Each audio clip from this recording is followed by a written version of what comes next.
Good morning, dear ones. Welcome to day 71. In my last class, we have already discussed that very important. Sometimes they ask for the 4 marks also, sometimes it will be the 6 marks also. Functions of Reserve Bank of India. One by one, we already discussed that where is RBI, where it is located, when it established, who is the present governor, and what explicitly for RBI, why we consider as a Central Bank of India. ಈಗಾಗಲೇ ನಾವು ಹಿಂದಿನ ತರಗತಿಯಲ್ಲಿ 6 ಅಂಕದ ಅಥವಾ 4 ಅಂಕದ ಮಹತ್ತರವಾದ ಪ್ರಶ್ನೆ ಭಾರತದ ಕೇಂದ್ರೀಯ ಬ್ಯಾಂಕು ಅಥವಾ ರಿಸರ್ವ್ ಬ್ಯಾಂಕ್ ಆಫ್ ಇಂಡಿಯಾ ಅಂತಲೂ ಕೂಡ ಅದಕ್ಕೆ ನಾವು ಕರೀತಾ ಇದ್ದೀವಿ. ಆ ಬ್ಯಾಂಕ್ಗಳ ಕಾರ್ಯಗಳೇನು ಅನ್ನೋದನ್ನ 6 ಕಾರ್ಯಗಳನ್ನ ಈಗಾಗಲೇ ನಾವೇನ್ ಮಾಡಿದ್ದೀವಿ ಹಿಂದಿನ ತರಗತಿಯಲ್ಲಿ ನೋಡಿರುವಂಥದ್ದು. RBI ಅಂತಂದ್ರೆ ಏನು, ಎಲ್ಲಿದೆ, ಅದರ ಗವರ್ನರ್ ಯಾರು ಮತ್ತು ಅದು ಎಷ್ಟರಲ್ಲಿ ಸ್ಥಾಪನೆ ಆಯಿತು ಅನ್ನೋದನ್ನ ಸಂಕ್ಷಿಪ್ತವಾಗಿ ಮತ್ತು ತುಂಬಾ ವಿವರವಾಗಿ ನಾವೇನ್ ಮಾಡಿದ್ದೀವಿ ಈಗಾಗಲೇ ಅದನ್ನ ಅಧ್ಯಯನ ಮಾಡಿರುವಂಥದ್ದು. When comes to the demand for money, we discussed that what purpose we are demanding the money. Later, we discussed supply of money. When comes to the supply of money, first the concept is RBI, Reserve Bank of India. We already discussed that.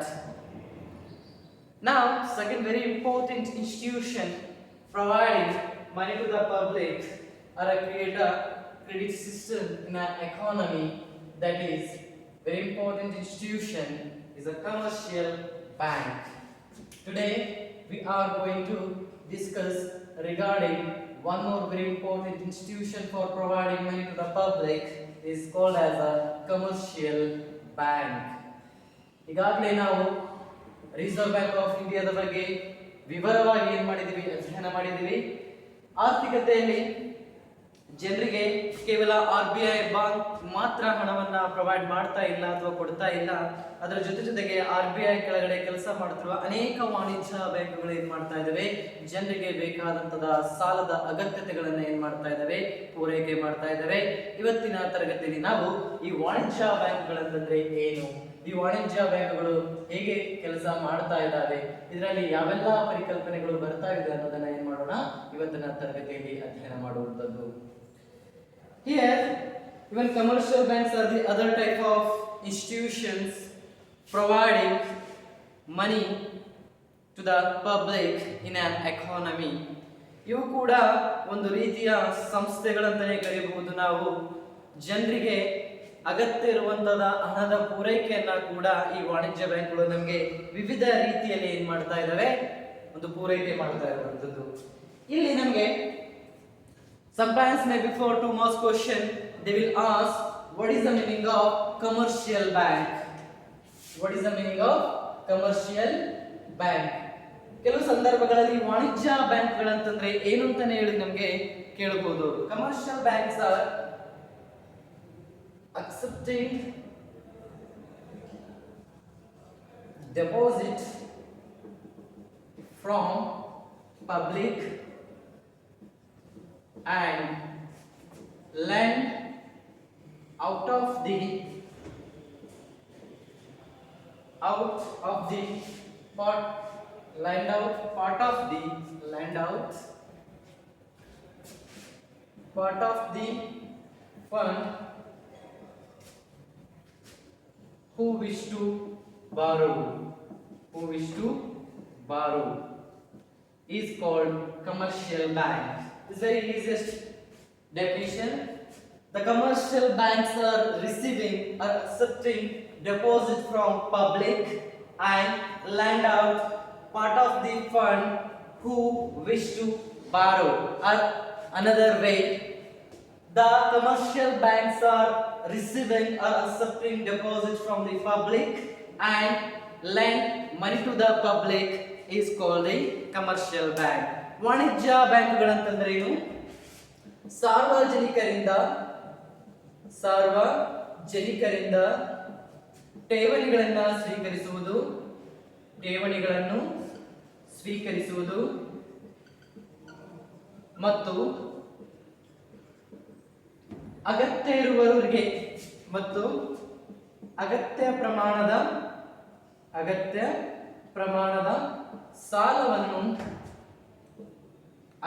ಪ್ರಮಾಣದ ಸಾಲವನ್ನು ಸಾರ್ವಜನಿಕರಿಗೆ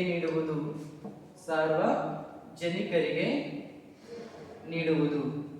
ಇದನ್ನ ಏನಂತ ಕರಿತಾ ಇದೀವಿ ನಾವು?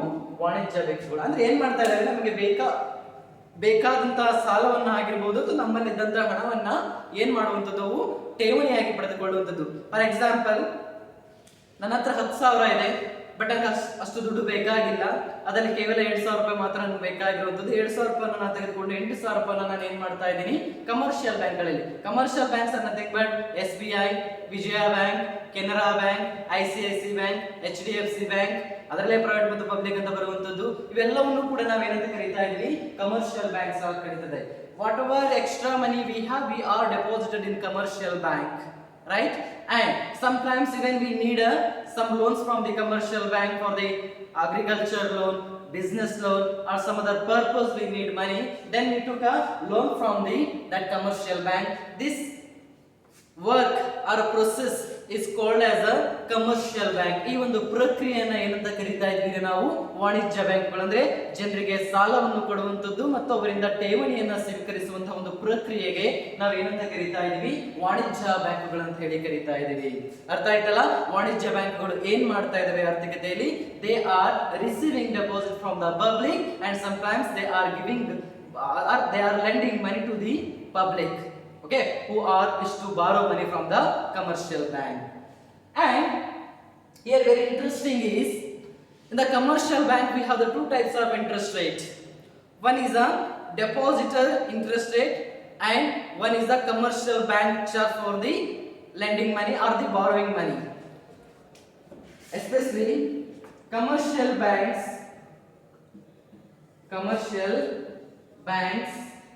imposed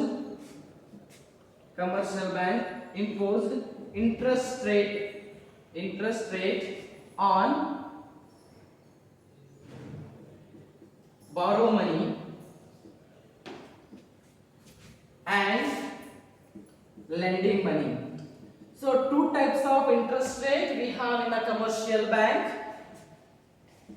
So what we are kept, okay, what we are deposited on commercial bank, there is a one interest rate, and what they are providing money to the public, that is one more interest rate.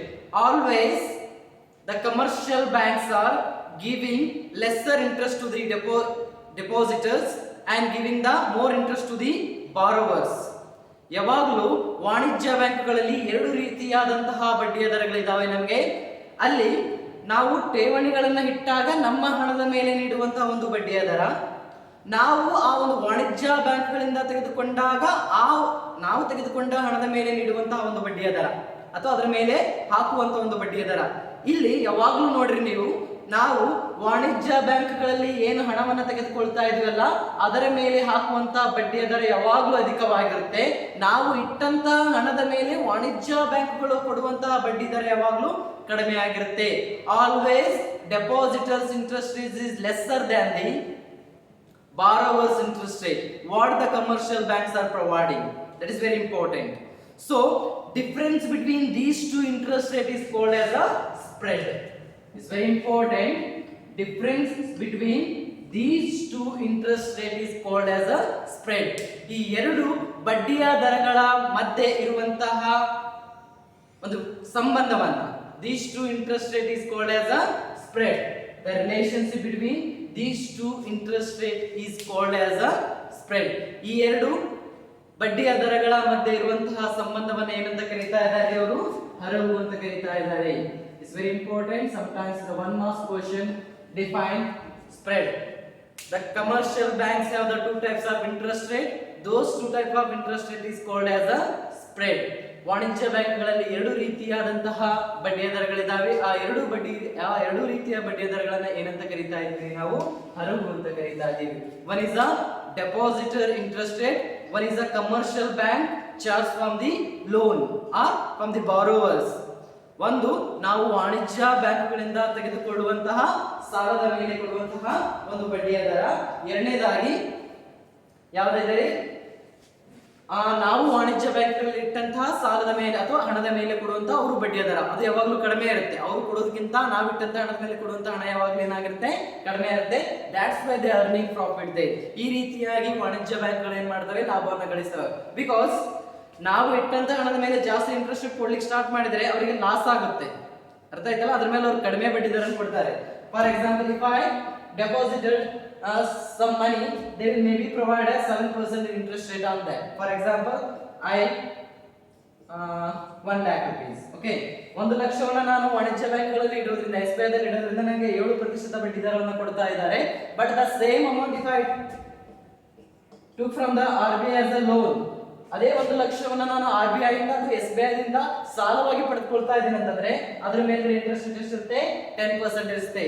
The always borrowing interest is higher than the depositing interest rate. ಯಾವಾಗಲೂ ಠೇವಣಿ ಮೇಲೆ ಸಿಗುವಂತ ಬಡ್ಡಿ ದರಕ್ಕಿಂತ ನಾವು ಸಾಲವಾಗಿ ಪಡ್ಕೊಳ್ತಾ ಇದೀವಲ್ಲ ಅದರ ಬಡ್ಡಿ ದರ ಏನಾಗಿರುತ್ತೆ?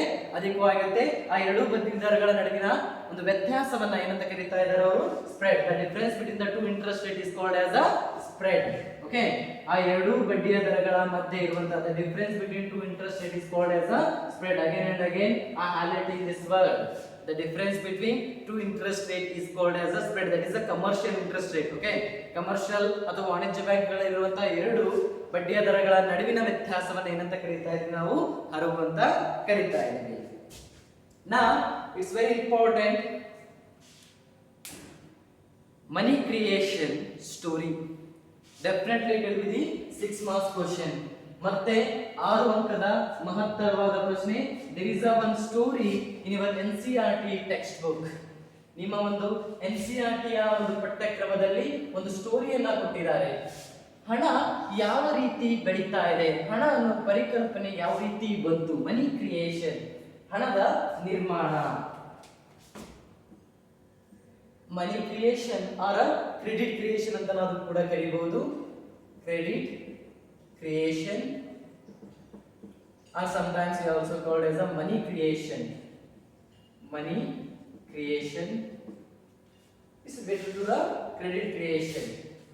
ಇಷ್ಟೇ ಬರ್ಕೊಟ್ಟು ಸಾಕು. ಕ್ರೆಡಿಟ್ ಕ್ರಿಯೇಷನ್ ಸ್ಟೋರಿ ಅದೇನಿದೆ ನೋಡೋಣ. ಸಾಲದ ನಿರ್ಮಾಣ, ಯಾವ ರೀತಿ ಸಾಲದ ನಿರ್ಮಾಣ ಆಗ್ತಾ ಹೋಯಿತು ಆರ್ಥಿಕತೆಯಲ್ಲಿ, ಕ್ರೆಡಿಟ್ ಕ್ರಿಯೇಷನ್ ಹೇಗೆ ಆಗ್ತಾ ಹೋಯಿತು. There is one story of Lala ಅಂತ ಹೇಳಿ ಒಬ್ಬ ವ್ಯಕ್ತಿ ಬರ್ತಾನೆ. 6 marks, very important question. 6 marks, very important question. They ask, explain Lala's credit creation or money creation in an economy with a convenient example. ಒಂದು ಉದಾಹರಣೆಯ ಸಮೇತ ಲಾಲಾನ ಕಥೆಯನ್ನು ವಿವರಿಸಿ ಅಂತ ಹೇಳಿ 6 ಅಂಕದ ಪ್ರಶ್ನೆಯನ್ನ ಕೇಳ್ತಾರೆ.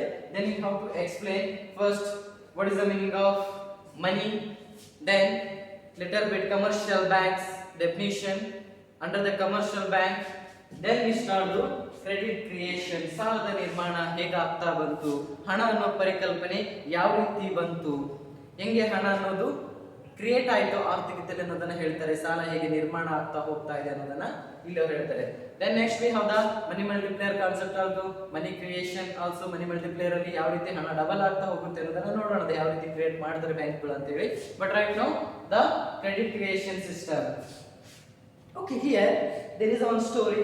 ಇಲ್ಲಿ ಏನು ಲಾಜಿಕ್ ಯೂಸ್ ಮಾಡೋಂಥದ್ದಿಲ್ಲ, ಜಸ್ಟ್ ಸ್ಟೋರಿ ಹೇಳ್ತೀನಿ. ಆ ಸ್ಟೋರಿಯನ್ನು ನೀವೇನ್ ಮಾಡಬೇಕಾಗುತ್ತೆ, ಎಕ್ಸಾಮ್ ಅಲ್ಲಿ ಬರೀಬೇಕಾಗುತ್ತೆ. The name of the person is ಲಾಲಾ. ಆ ವ್ಯಕ್ತಿ ಹೆಸರು ಏನಂತ ಕರೀತಾ ಇದ್ದಾರೆ ಇವರು? ಲಾಲಾ ಅಂತ ಹೇಳಿ. He is a goldsmith. Work gold Smith. ಕನ್ನಡದಲ್ಲಿ ಏನಂತ ಕರಿತೀವಿ ನಾವು? ಅಕ್ಕ ಸಾಲಿಗ ಅಂತ ಕರಿತೀವಿ. ಅಕ್ಕ ಸಾಲಿಗ. There is one village. His name will be Lala, and his occupation or work is goldsmith. And in that particular village, people are exchanging their goods and services to gold. ಆ ಹಳ್ಳಿಯಲ್ಲಿರುವಂತಹ ಜನ ಏನ್ ಮಾಡ್ತಾ ಇದ್ದಾರೆ, ತಮಗೆ ಬೇಕಾದಂತಹ ಸರಕು ಮತ್ತು ಸೇವೆಗಳನ್ನ ಬಂಗಾರ ಕೊಟ್ಟು ಏನ್ ಮಾಡ್ಕೋತಾ ಇದ್ದಾರೆ, ಎಕ್ಸ್ಚೇಂಜ್ ಮಾಡ್ಕೋತಾ ಇದ್ದಾರೆ. Nowadays V people are exchanging the goods and services with the money. ಇವತ್ತು ನಾವು ಹಣವನ್ನ ಕೊಟ್ಟು ನಮಗೆ ಬೇಕಾದಂತಹ ಸರಕು ಮತ್ತು ಸೇವೆಗಳನ್ನ ಏನ್ ಮಾಡ್ತಾ ಇದೀವಿ, ಬದಲಾವಣೆ ಮಾಡ್ಕೊಳ್ತಾ ಇದೀವಿ. The same way in that situation, in that days, in those days, the people are exchanging goods and services with the help of gold. It means those metals are act as a money. ಆ ಒಂದು ಲೋಹಗಳು ಆ ಸಂದರ್ಭದಲ್ಲಿ ಹಣ ಆಗಿ ಏನಾಗ್ತಾ ಇದಾವೆ, ಪರಿವರ್ತನೆ ಆಗ್ತಿದಾವೆ ಅಥವಾ ಹಣ ತರ ಏನ್ ಮಾಡ್ತಾ ಇದಾವೆ, ಕೆಲಸ ಮಾಡ್ತಾ ಇದಾವೆ. Those metals are act as a money. ಆ ಒಂದು ಲೋಹಗಳು, ಬಂಗಾರ ಆಗಿರ್ಬೋದು, ಬೆಳ್ಳಿ ಆಗಿರ್ಬೋದು, ಓಕೆ, ಆ ಒಂದು ಲೋಹಗಳು ಯಾವ ರೀತಿ ಕೆಲಸ ಮಾಡ್ತದೆ, ಹಣದ ರೀತಿನೇ ಕೆಲಸ ಮಾಡ್ತಾ ಇದೆ. Because when we have the money, what ever it is, okay, ನಮ್ಮ ಹತ್ರ ಹಣ ಇದ್ದಾಗ ನಾನು ಯಾವುದೇ ರೀತಿಯಾದಂತಹ ಸರಕು ಮತ್ತು ಸೇವೆಗಳನ್ನ ಏನ್ ಮಾಡಬಹುದ್ರಿ, ನಾನು ಎಕ್ಸ್ಚೇಂಜ್ ಮಾಡ್ಕೋಬಹುದು. And that place also people are exchanging goods and services to the help of that gold. ಆ ಒಂದು ಬಂಗಾರವನ್ನು ಬಳಕೆ ಮಾಡಿಕೊಂಡು ತಮಗೆ ಬೇಕಾದಂತಹ ಸರಕು ಮತ್ತು ಸೇವೆಗಳನ್ನ ಏನ್ ಮಾಡ್ತಾ ಇದ್ರು, ಅವರು ಪಡೆದುಕೊಳ್ತಾ ಇದ್ರು. ನಾ obviously that gold or metals are act as a money. So then Lala, this person Lala is a goldsmith. He is receiving or accepting the gold from the public. ಜನರಿಂದ ಆ ಗೋಲ್ಡ್ ಅನ್ನ ಏನ್ ಮಾಡ್ಲಿಕ್ಕೆ ಸ್ಟಾರ್ಟ್ ಮಾಡ್ದ, ಇನ್ನು receive ಮಾಡ್ಲಿಕ್ಕೆ start ಮಾಡ್ದ, ಅಂದ್ರೆ ತನ್ನಲ್ಲಿ ಇಟ್ಕೊಳ್ಳಿಕ್ಕೆ ಸ್ಟಾರ್ಟ್ ಮಾಡ್ದ. People are think, okay, if we keep this gold at a home, it is not safe or secure. ಅವ್ರಿಗೆ ಏನ್ ಅರ್ಥ ಆಯ್ತು ಅಂತಂದ್ರೆ, ಈ ಬಂಗಾರವನ್ನ ನಾನು ಮನೆಯಲ್ಲಿ ಇಟ್ಕೊಳ್ಳೋದ್ರಿಂದ ಅಷ್ಟು ಸುರಕ್ಷಿತವಾಗಿರೋದಿಲ್ಲ, ಅದನ್ನ ನಾನು ಏನ್ ಮಾಡ್ಲಿ, ಯಾವ್ದಾದ್ರು ಅಥವಾ ಈ ಲಾಲನ ಹತ್ರ ಹೋಗಿ ಏನ್ ಮಾಡ್ಬೇಕಾಗಿದೆ, ನಾನು ಇಡಬೇಡ್ರೆ, ಅಲ್ಲಿ ಇಟ್ರೆ ಅದು ತುಂಬಾ ಸೆಕ್ಯೂರ್ ಆಗಿರುತ್ತೆ ಅಂತ ಏನ್ ಮಾಡ್ತಾರೆ, ಅವರು ಫೀಲ್ ಮಾಡುವಂಥದ್ದು. Okay, people are started deposited their gold in a Lalas. Okay, ಜನರು ಏನ್ ಮಾಡಿದ್ರು, ಡೇ ಬೈ ಡೇ ತಮ್ಮಲ್ಲಿ ಇದ್ದಂತಹ ಬಂಗಾರವನ್ನ ಏನ್ ಮಾಡ್ಲಿಕ್ಕೆ ಸ್ಟಾರ್ಟ್ ಮಾಡಿದ್ರು, ಲಾಲಾನ ಹತ್ರ ಹೋಗಿ ಡೆಪಾಸಿಟ್ ಮಾಡ್ಲಿಕ್ಕೆ ಅಥವಾ ಠೇವಣಿ ಮಾಡ್ಲಿಕ್ಕೆ ಸ್ಟಾರ್ಟ್ ಮಾಡಿದ್ರು. Because of that, when people are deposited, when people are deposited gold in Lala, when people are deposited gold in Lala shop antane barಕೊಳ್ಳೋಣ. because of that receiving these golds, Lala started to giving paper receipt. This is very important. Lala started to provide paper receipt to the public because of that deposit, because of that gold. ಜನರು ದಿನದಿಂದ ದಿನಕ್ಕೆ ಏನ್ ಮಾಡ್ತಾ ಹೋಗ್ಬಿಟ್ರು ಅಂತಂದ್ರೆ, ತಮ್ಮಲ್ಲಿರುವಂತಹ, ಮನೆಯಲ್ಲಿರೋದು secure ಆಗಿರೋದಿಲ್ಲ, ತಮ್ಮಲ್ಲಿರುವಂತಹ ಆ ಒಂದು ಏನು ಬಂಗಾರವನ್ನ ಲಾಲಾನ ಹತ್ರ ಠೇವಣಿ ಮಾಡ್ಲಿಕ್ಕೆ ಸ್ಟಾರ್ಟ್ ಮಾಡಿದ್ರು. ಲಾಲಾ ಏನ್ ಮಾಡ್ಲಿಕ್ಕೆ ಸ್ಟಾರ್ಟ್ ಮಾಡ್ದ, ಆ ಠೇವಣಿಯನ್ನ ಇಟ್ಟಿದ್ದಕ್ಕೋಸ್ಕರ ಜನರಿಗೆ ಹಣದ ಒಂದು ಕಾಗದವನ್ನು ಕೊಡ್ಲಿಕ್ಕೆ ಸ್ಟಾರ್ಟ್ ಮಾಡ್ದ. ಪೇಪರ್ ರಿಸಿಪ್ಟ್ ಅಂತ ಕರಿತೀವಿ, ಹಣದ ಅಥವಾ ಪೇಪರ್ ಅಂತ ಕಾಗದದ ಸ್ವೀಕೃತಿಗಳನ್ನ ಕೊಡ್ಲಿಕ್ಕೆ ಸ್ಟಾರ್ಟ್ ಮಾಡ್ದ ಅವನು. For example, Makaji sir deposited 100 kg gold. Okay, ಈ ರೀತಿ ಪೇಪರ್ ಮೇಲ್ಗಡೆ ಬರೆದು ನನಗೊಂದು ರಿಸಿಪ್ಟ್ ಅನ್ನ ಕೊಡುವಂತದ್ದು. ಮಗ ಸರ್ 100 kg ಗೋಲ್ಡ್ ಅನ್ನ ನನ್ನ ಹತ್ರ ಏನ್ ಮಾಡಿದ್ದಾರೆ, ಡೆಪಾಸಿಟ್ ಮಾಡಿದ್ದಾರೆ. ಅದಕ್ಕೆ ನಾನು ಏನ್ ಮಾಡ್ತಾ ಇದ್ದೀನಿ, ಆ ಒಂದು ಪೇಪರ್ ಮೇಲ್ಗಡೆ ಅವ್ರ ಹೆಸರು ಬರೆದು ಇಷ್ಟು ಕೆಜಿ ನನ್ನ ಹತ್ರ ಡೆಪಾಸಿಟ್ ಇಟ್ಟಿದೆ ಅಂತ ಹೇಳಿ ಈ ರೀತಿಯಾದಂತಹ ಒಂದು ಪೇಪರ್ ಮೇಲ್ಗಡೆ ಬರೆದು ಅದನ್ನ ಏನ್ ಮಾಡ್ದ, ಆ ಪೇಪರ್ ಅನ್ನ ನನಗೆ ಕೊಟ್ಟ. That is paper receipt. ಕಾಗದದ ಸ್ವೀಕೃತಿಗಳನ್ನು ಅವನು ಕೊಡ್ಲಿಕ್ಕೆ ಸ್ಟಾರ್ಟ್ ಮಾಡಿದ ಜನರಿಗೆ. X person deposited 2 kg, Y person deposited 10 kg and some other person deposited some other kg. ಈ ರೀತಿಯಾಗಿ ಜನರಿಗೆ ಅವ್ರು ಇಟ್ಟಂತಹ ಆ ಒಂದು ಬಂಗಾರಕ್ಕೆ ಪ್ರತಿಫಲವಾಗಿ ಅಥವಾ ಅವ್ರು ನಮ್ಮಲ್ಲಿ ಇಟ್ಟಿದ್ದಾರೆ ಅನ್ನೋ ಒಂದು ಪ್ರೂಫ್ ಗಾಗಿ ಏನ್ ಮಾಡ್ಲಿಕ್ಕೆ ಸ್ಟಾರ್ಟ್ ಮಾಡ್ದ, ಅವನು ಕಾಗದದ ಸ್ವೀಕೃತಿಗಳನ್ನ ಕೊಡ್ಲಿಕ್ಕೆ ಸ್ಟಾರ್ಟ್ ಮಾಡ್ದ. When he providing the paper receipt, Okay, day by day he is providing the paper receipt, and because of that deposit ಆ ಒಂದು ಗೋಲ್ಡ್ ಅನ್ನ ಜನರು ಅವನ ಹತ್ರ ಇಡ್ತಾ ಇದ್ರು ಅನ್ನೋಕ್ಕೋಸ್ಕರ he is imports some fees. Okay, he is receiving, ಜನರು ತನ್ನಲ್ಲಿ ಗೋಲ್ಡ್ ಇಟ್ಕೊಟ್ಟು ಹೋಗ್ತಾ ಇದ್ದಾರೆ ಅನ್ನೋ ಕಾರಣಕ್ಕೋಸ್ಕರ ಎಷ್ಟು ಗೋಲ್ಡ್ ಅನ್ನು ಇಡ್ತಾ ಇದ್ರು ಅದ್ರ ಮೇಲ್ಗಡೆ ಏನಾಗ್ತದೆ ಸ್ವಲ್ಪ ಚಾರ್ಜ್ ಮಾಡ್ತಾ ಇದ್ದಾರೆ, ಸ್ವಲ್ಪ ಹಣವನ್ನು ಚಾರ್ಜ್ ಮಾಡ್ತದೆ. ಓಕೆ, ಇಷ್ಟು ದಿನಗಳ ಕಾಲ ಗೋಲ್ಡ್ ನಂತರ ನೀವು ಇಡ್ತೀರಿ ಅಂತಂದ್ರೆ ಒಂದು 10 ರೂಪಾಯಿ ಕೊಡಬೇಕು, 20 ರೂಪಾಯಿ ಕೊಡಬೇಕು ಅಂತ ಹೇಳಿ ಒಂದು ಸ್ಮಾಲ್ ಕನ್ವೀನಿಯಂಟ್ ಫೀ ಅನ್ನ ಏನ್ ಮಾಡ್ದವನು ಚಾರ್ಜ್ ಮಾಡ್ದ. ಈ charge some convenient fee on that deposited on gold. ಇವತ್ತು ಕೂಡ ನಾವು ಕಮರ್ಷಿಯಲ್ ಬ್ಯಾಂಕ್ ಅಲ್ಲಿ ನಮ್ಮ ಹಣವನ್ನು ಇಡ್ತಿದ್ವಿ ಅಂದ್ರೆ ಅದಕ್ಕೆ ಪ್ರತಿಫಲವಾಗಿ ನಾವು ಇಂಟ್ರೆಸ್ಟ್ ರೇಟ್ ಅನ್ನು ಕೊಡ್ತಾ ಇದ್ದೀವಿ. ಅರ್ಥ ಆಯ್ತಾ? ಅದೇ ರೀತಿಯಾಗಿ ಇವನು ಕೂಡ ಏನ್ ಮಾಡ್ದ, ಆ ಗೋಲ್ಡ್ ಯಾರೆಲ್ಲ ಇಟ್ಟಿದಾರಲ್ಲ ಅದಕ್ಕೆ ಇಟ್ಕೊಳ್ಳೋಕ್ಕೋಸ್ಕರ ಸೆಕ್ಯೂರ್ ಆಗಿದೆ ಅನ್ನೋಕ್ಕೋಸ್ಕರ ಏನ್ ಮಾಡಿದ, ಸ್ವಲ್ಪ ಪ್ರಮಾಣದ ಹಣವನ್ನ ಅವರಿಂದ ಸ್ವೀಕಾರ ಮಾಡ್ತಿದ್ದವನು. ಬಟ್ ಅದಕ್ಕೋಸ್ಕರ ಏನ್ ಕೊಡ್ತಾ ಇದ್ದವನು, ಪೇಪರ್ ರಿಸಿಪ್ಟ್ ಗಳನ್ನ ಕೊಡ್ತಾ ಇದ್ದ, ಕಾಗದದ ಸ್ವೀಕೃತಿಗಳನ್ನ ಕೊಡ್ತಾ ಇದ್ದ. ವೆನ್ ಡೇಸ್ ಆರ್ ಗೋಯಿಂಗ್, ದಿನಗಳು ಕಳೀತಾ ಹೋದು, ಪೀಪಲ್ ಆರ್ ಎಕ್ಸ್ಚೇಂಜಿಂಗ್ ರಿಸಿಪ್ಟ್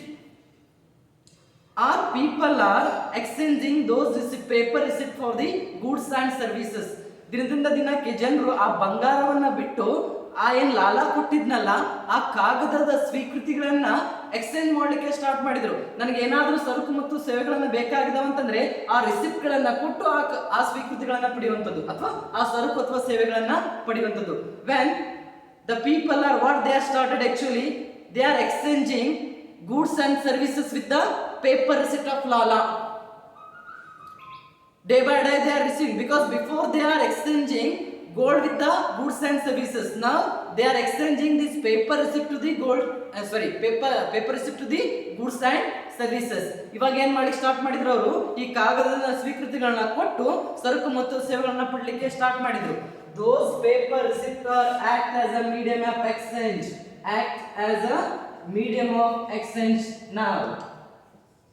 ಆ ಒಂದು ಕಾಗದದ ಸ್ವೀಕೃತಿಗಳೇ ಏನಾಗಿ ಮಾರ್ಪಾಡೋದು, ಒಂದು ವಿನಿಮಯ ಮಾಧ್ಯಮವಾಗಿ ಏನಾದರೂ ಮಾತಾಡುವುದು. ಬಿಕಾಸ್ ನನಗೆ ಏನೇ ಬೇಕಿದ್ರೂ ಕೂಡ ಯಾವುದೇ ಒಂದು ಗೋಧಿ ಬೇಕಾಗಿದೆ, ಶೂ ಬೇಕಾಗಿದೆ, ಅಕ್ಕಿ ಬೇಕಾಗಿದೆ, ಅಥವಾ ಯಾವುದೊಂದು ಬಂಗ್ಲೋ ಬೇಕಾಗಿದೆ ಅಂತಂದ್ರೆ ಲಾಲಾ ಕೊಟ್ಟಂತ ರಿಸಿಪ್ಟ್ ಅನ್ನ ಕೊಟ್ರೆ ಅದಕ್ಕೆ ವಿರುದ್ಧವಾಗಿ ನಮ್ಗೆ ಏನ್ ಸಿಗ್ತಾ ಇದ್ವು, ಸರಕು ಮತ್ತು ಸೇವೆಗಳು ಸಿಗ್ತಾ ಇದ್ವು. ಇವತ್ತು ನಾವೇನ್ ಮಾಡ್ತಾ ಇದ್ವಿ, ಹಣವನ್ನ ಮೀಡಿಯಂ ಆಫ್ ಎಕ್ಸ್ಚೇಂಜ್ ಅಂತ ಕರೀತಾ ಇದ್ವಿ. It's also paper, right?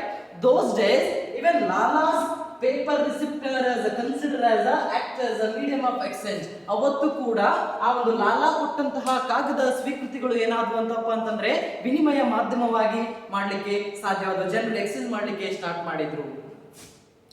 as a same concept, ಈ ಒಂದು ವೇಯಲ್ಲಿ ಏನಾಯ್ತು, ಹಣ ಒಂದು ಪರಿಕಲ್ಪನೆ ಬಂತು. ಅವತ್ತು ಲಾಲಾ ಇತ್ತು, ಅದ್ರ ಮೇಲೆ ಏನಿರ್ತಿತ್ತು, ಈ ರೀತಿ ಬರ್ತಿದ್ದ, ಇಲ್ಲಿ ಲಾಲಾ ಅಂತ ಹೇಳಿ ಏನ್ ಮಾಡ್ತಿದ್ದ, ಅವನು ಸೈನ್ ಮಾಡ್ತಿದ್ದ. Instead of Lala sign, nowadays we have the RBI governor sign. So ಅವತ್ತು ಲಾಲಾ ಸೈ ಇರ್ತಿತ್ತು, ಬಟ್ ಇವತ್ತು ಏನಾಗಿದೆ, ನನಗೆ RBI ಗವರ್ನರ್ ಸೈನ್ ಇದೆ, ಅಷ್ಟೇ ಡಿಫ್ರೆನ್ಸ್. ಇದು ಕೂಡ ಪೇಪರು, ಅದು ಕೂಡ ಪೇಪರು. ಇದನ್ನ ಪೇಪರ್ ರಿಸಿಪ್ಟ್ ಅಂತ ಕರೀತೀವಿ, ಇದನ್ನ ಪೇಪರ್ ಮನಿ ಅಂತ ಕರೀತಾ ಇದ್ವಿ ನಾವು.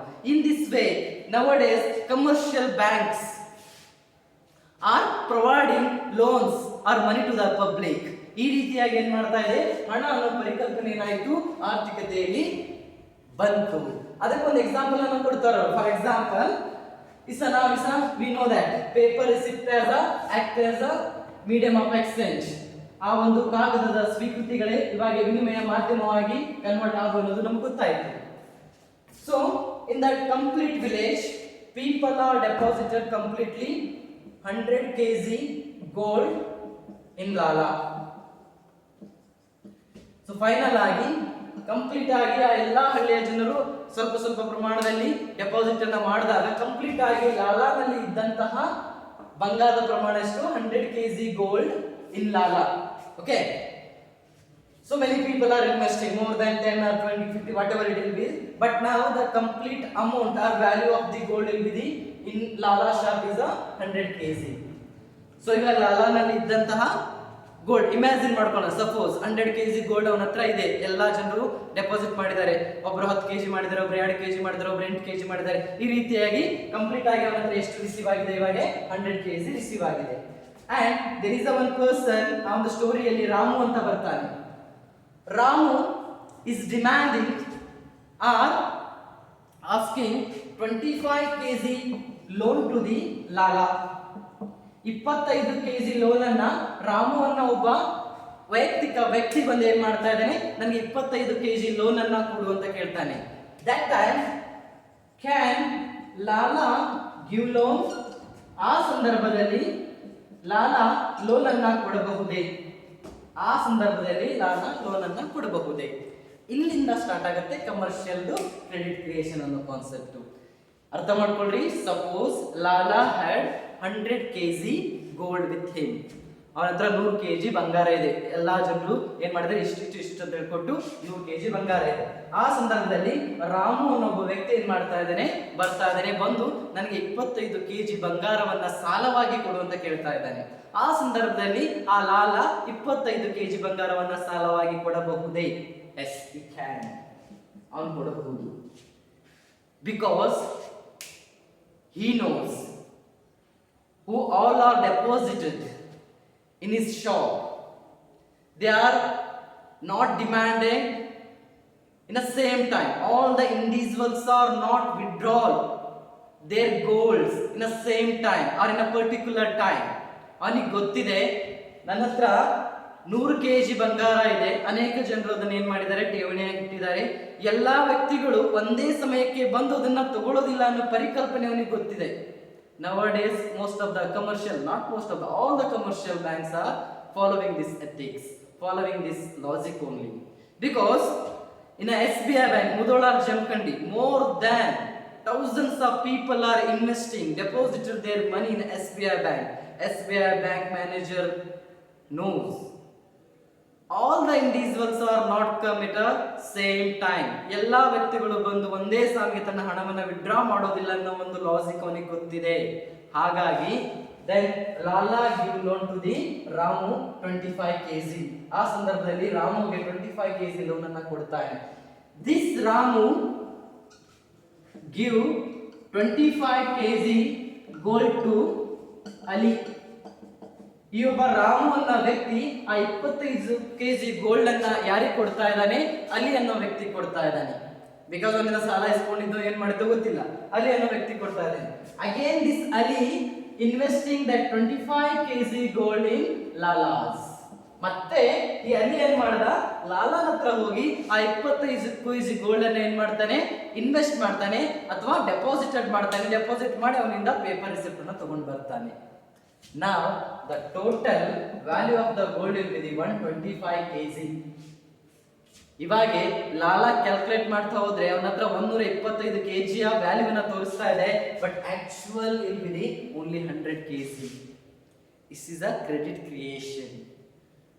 ಪ್ರಸ್ತುತವಾಗಿ ವಾಸ್ತವವಾಗಿ ನೋಡೋದಾದ್ರೆ ಲಾಲಾನಲ್ಲಿ ಇದ್ದಂತಹ ಬಂಗಾರದ ಪ್ರಮಾಣ ಎಷ್ಟು? 100 kg ಮಾತ್ರ.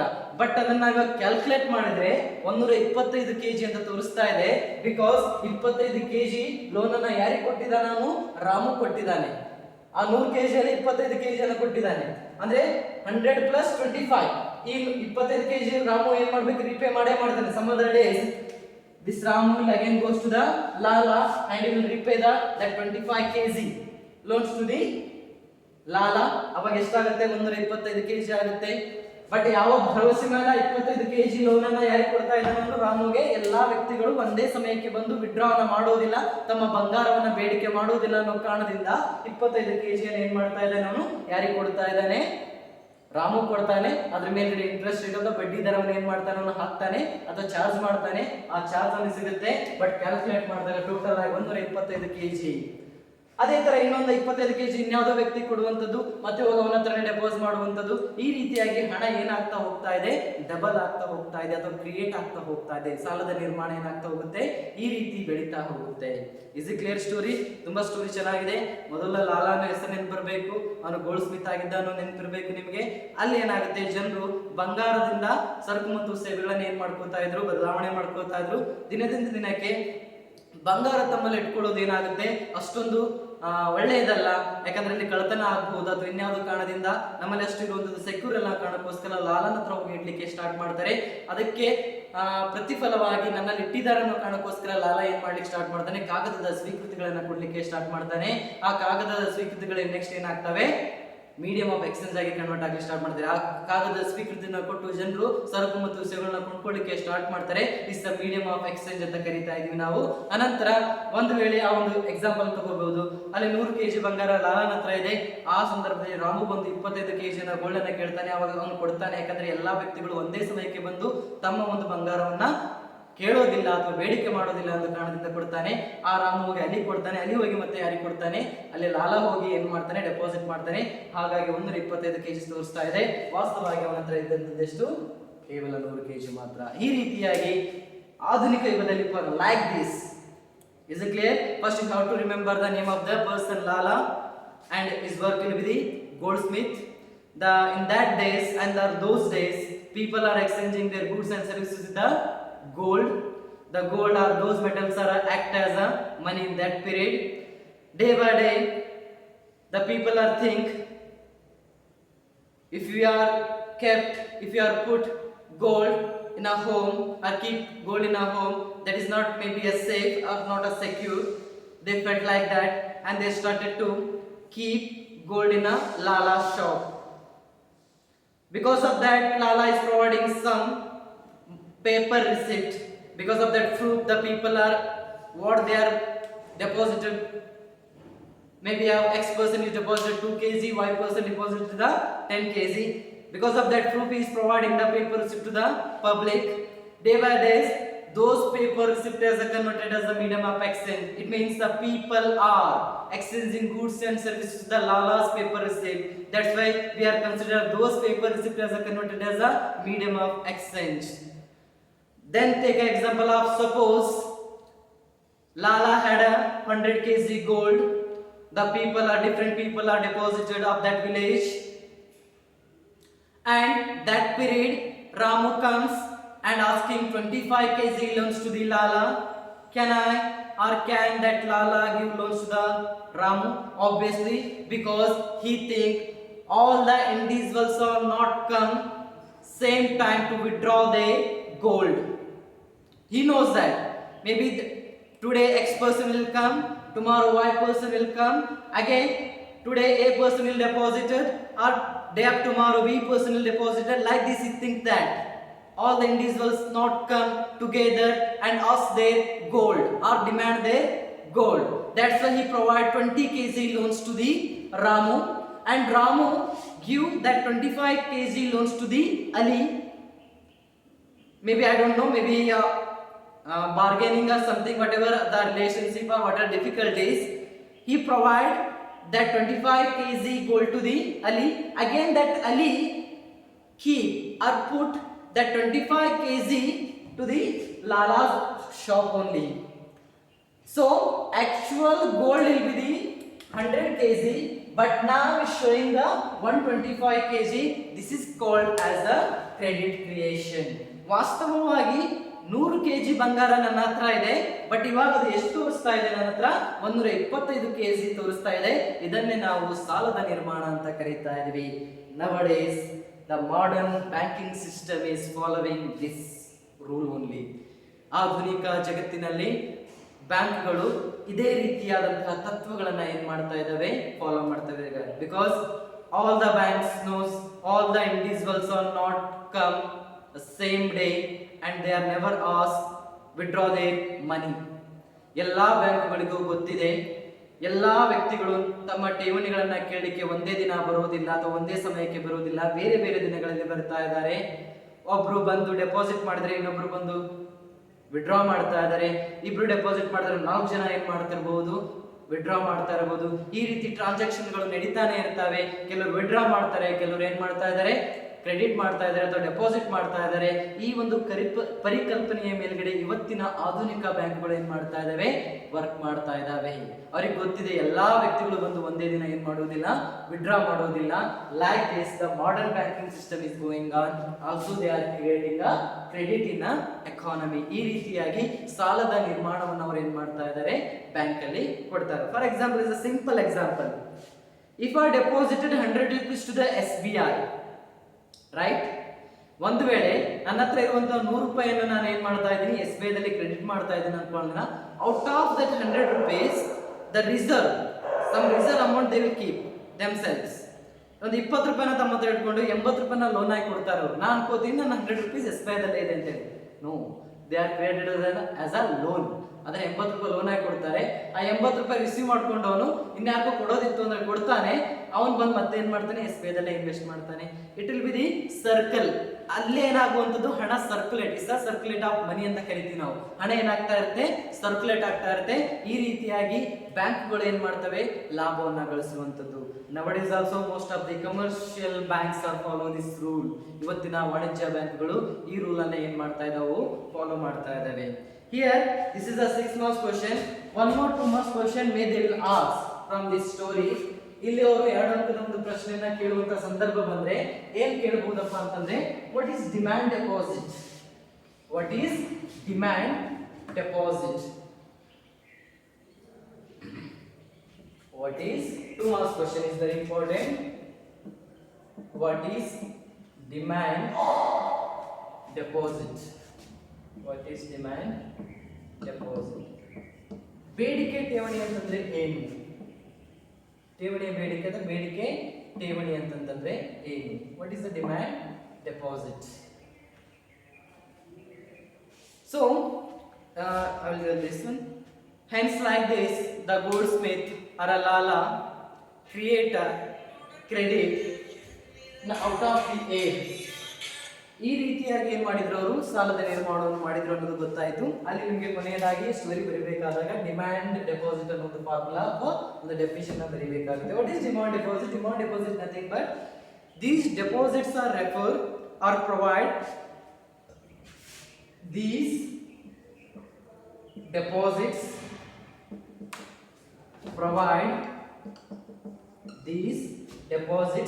provide liberty to depositors withdraw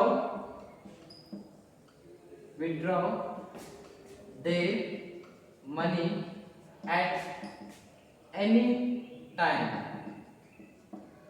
or at any point of time is called demand deposit. Very simple, easy. These deposits provide liberty to depositors to withdraw. These deposits provide liberty to depositors to withdraw their money at any point of time. ಕನ್ನಡದಲ್ಲಿ ಹೇಳೋದಾದ್ರೆ ಬೇಡಿಕೆ ಠೇವಣಿಗಳಂತಂದ್ರೆ ಏನು? ಈ ಒಂದು ಠೇವಣಿಗಳು ಜನರಿಗೆ ಯಾವುದೇ ಸಮಯದಲ್ಲಾದರೂ ಕೂಡ ತಮ್ಮ ಠೇವಣಿಗಳನ್ನ ಹಿಂತೆಗೆದುಕೊಳ್ಳಲಿಕ್ಕೆ ಅವಕಾಶವನ್ನ ಮಾಡಿಕೊಡುತ್ತವೆ. ಈ ಠೇವಣಿಗಳು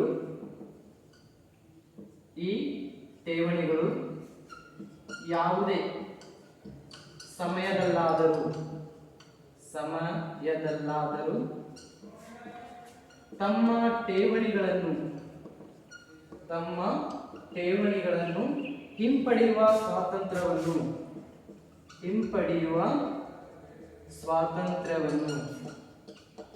ಹಿಂಪಡೆಯುವ ಸ್ವಾತಂತ್ರ್ಯವನ್ನು ನೀಡಿರುತ್ತವೆ. ಇದಕ್ಕೆ ಏನಂತ ಕರಿತೀವಿ ನಾವು? ಬೇಡಿಕೆ ಠೇವಣಿ. For example, best example for the demand deposit is a cheque, debit card, credit card. These are the best example for demand deposit. Demand ಡೆಪಾಸಿಟ್ಗೆ ಅಥವಾ ಬೇಡಿಕೆ ಠೇವಣಿಗಳಿಗೆ ಉದಾಹರಣೆ ಯಾವುದಪ್ಪ ಕೊಡುವಂತಂದ್ರೆ ಚೆಕ್ಗಳಾಗಿರಬಹುದು, ಡೆಬಿಟ್ ಕಾರ್ಡ್ಗಳಾಗಿರಬಹುದು, ಕ್ರೆಡಿಟ್ ಕಾರ್ಡ್ ಆಗಿರಬಹುದು. ಇವುಗಳನ್ನ ಏನಂತ ಕರೆಯಬಹುದಾಗಿದೆ ನಾವು? ಬೇಡಿಕೆ ಠೇವಣಿಗಳು. So these deposits provide the liberty to the depositors to withdraw their money at any point of time. ನಿಮ್ಮಲ್ಲಿ ಡೆಬಿಟ್ ಕಾರ್ಡ್ ಇದೆ ಅಂತಂದ್ರೆ ಯಾವ ಸಂದರ್ಭದಲ್ಲಾದ್ರೂ ಕೂಡ ಹೋಗಿ ನೀವು ಏನ್ ಮಾಡಬಹುದು, ATM ಅಲ್ಲಿ ದುಡ್ಡನ್ನ ತೆಗೆದುಕೊಳ್ಳಬಹುದು. ಅಂತಹ ಠೇವಣಿಗಳಿಗೆ ಏನಂತ ಕರೀತಾ ಇದ್ವಿ ನಾವು? ಬೇಡಿಕೆ ಠೇವಣಿಗಳಂತ ಕರೀತಾ ಇದ್ವಿ. It's considered as a demand deposit. When you have the debit card, whenever you need a money, you can go to the ATM and withdraw the money. There is no interest rate on this demand deposit. No interest rate. It's very important.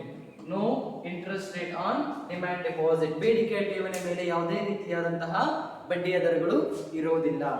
ಅರ್ಥ ಆಯ್ತಲ್ಲ? Is it clear? 6 marks very important question. First you have to write what is the meaning of commercial bank. Under the commercial bank we have the credit creation system, that is a Lala story. ಮೊದಲು story ಬರೀರಿ, ಹೇಗೆ ಬಂತು, ಲಾಲಾ ಏನ್ ಮಾಡ್ತಾ ಇದ್ದ, ಹೇಗಾಯ್ತು. ಅನಂತರ suppose ಆ ಒಂದು ಎಕ್ಸಾಂಪಲ್ ನ ತಗೊಳ್ಳಿ. ಫೈನಲಿ ಮಾಡರ್ನ್ ಡೇಸ್ ಅಲ್ಲೂ ಕೂಡ ಕಮರ್ಷಿಯಲ್ ಬ್ಯಾಂಕ್ಗಳು ಇದೇ ರೀತಿ ಮಾಡ್ತಾ ಇದ್ದಾವೆ. ಅವರು ಕೂಡ ಈ ರೀತಿ ಪರಿಕಲ್ಪನೆ ಇಟ್ಕೊಂಡೇ ಹಣವನ್ನು ಕ್ರಿಯೇಟ್ ಮಾಡ್ತಾ ಇದ್ದಾರೆ, ಲೈಕ್ ಡಿಮಾಂಡ್ ಡಿಪಾಸಿಟ್ಸ್ ತರ ಅನ್ನೋದನ್ನ ಕಾನ್ಸೆಪ್ಟ್ ಅನ್ನ ಬರೆದು ಅಲ್ಲಿಗೆ ಏನ್ ಮಾಡಬಹುದು, ಸ್ಟಾಪ್ ಅನ್ನ ಮಾಡಬಹುದು. Is it clear? The 6 marks very important question. Then tomorrow onwards I will start the, ಇವತ್ತು ಕ್ರೆಡಿಟ್ ಕ್ರಿಯೇಷನ್ ಆಯ್ತು. Then tomorrow onwards money creation in a commercial bank. ಹಣದ ನಿರ್ಮಾಣ ಯಾವ ರೀತಿ ಆಗ್ತಾ ಇದೆ ವಾಣಿಜ್ಯ ಬ್ಯಾಂಕ್ಗಳಲ್ಲಿ. There is a money multiplier ಅನ್ನೋ ಕಾನ್ಸೆಪ್ಟ್ ಬರುತ್ತೆ. ಓಕೆ, ಮನಿ ಮಲ್ಟಿಪ್ಲೇಯರ್ ಅಂದ್ರೆ ನಾನು ಇಟ್ಟಂತ 100 ರೂಪಾಯಿ ಹಣ ಯಾವ ರೀತಿ ಡಬಲ್ ಆಗ್ತಾ ಹೋಗ್ತಾ ಇದೆ. ಮನಿ ಮಲ್ಟಿಪ್ಲೇಯರ್ ಅಥವಾ ಮನಿ ಕ್ರಿಯೇಷನ್ ಅಂತ ಕರೀತಾ ಇದೀವಿ. And what are the limitations for the credit creation, what are the limit for the credit creation. ಹಾಗಿದ್ರೆ ಈ ಸಾಲವನ್ನ ನಿರ್ಮಾಣ ಮಾಡಲಿಕ್ಕೆ ಏನೆಲ್ಲ ಇತಿಮಿತಿಗಳಿದಾವೆ, ಅದನ್ನ ಕಂಟ್ರೋಲ್ ಮಾಡ್ಲಿಕ್ಕೆ ಯಾವೆಲ್ಲ ಮೆಸರ್ಸ್ ನಮ್ಮಲ್ಲಿ ಇದಾವೆ. CRR ಅಂತ ಬರುತ್ತೆ, SLR ಅಂತ ಬರುತ್ತೆ, repo rate, reverse repo rate ಅಂತ ಬರ್ತವೆ. ಅವನ್ನೆಲ್ಲವನ್ನು ಕೂಡ ನಾವು ಏನ್ ಮಾಡುವಂಥದ್ದು ನಾಳೆ ತರಗತಿಯಲ್ಲಿ ಅಧ್ಯಯನ ಮಾಡೋಣ. Till then read well, thank you and all.